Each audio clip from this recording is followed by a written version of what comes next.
L'offre doit venir en face de la demande. La demande, elle, est en train d'être avérée, de se révéler. On va inéluctablement vers le bâtiment à énergie positive, de préférence avec des mérites architecturaux. L'offre en face de ça, comment peut-elle se construire? Eh bien, elle peut se construire grâce à l'initiative des politiques qui peuvent stimuler l'émergence d'entreprises étant capables de formuler une offre cohérente afin de rencontrer cette demande. Des fabricants donc de produits innovants, bien architecturés, des installateurs qui sachent mettre en œuvre ces produits, des entreprises de maintenance qui sachent également garantir la performance de ces installations. La Belgique a d'ailleurs à ce titre, et la Wallonie en particulier, a tous les atouts pour pouvoir y arriver. C'est ce qu'on constate récemment en France. Nous pensions avoir dans le BIPV à la française un gisement de création d'emplois et de valeur. Il n'a pas su être mis à profit récemment afin de faire émerger des jeunes pousses et sur la filière amont et sur la filière aval.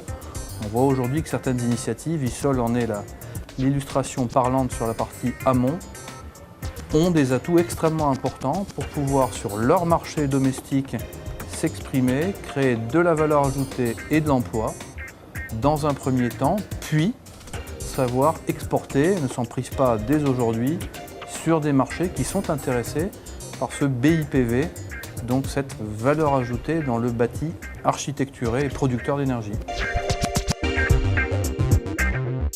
Je pense qu'on peut tout à fait respecter les réglementations sur la concurrence, tout en étant malin, sans pour autant être malicieux. Je m'explique. On peut tout à fait trouver des mécanismes d'éco-conditionnalité qui consistent finalement à ce qu'un projet puisse être éligible à la caution d'une région ou d'un État ou à des améliorations de conditions de financement bancaire dès lors que le produit soit vertueux et crée de la valeur dans le pays dans lequel le projet va être réalisé. Idem bien entendu pour l'installateur qui reçoivent des accréditations, des certifications qui lui permettent de prester le mieux possible.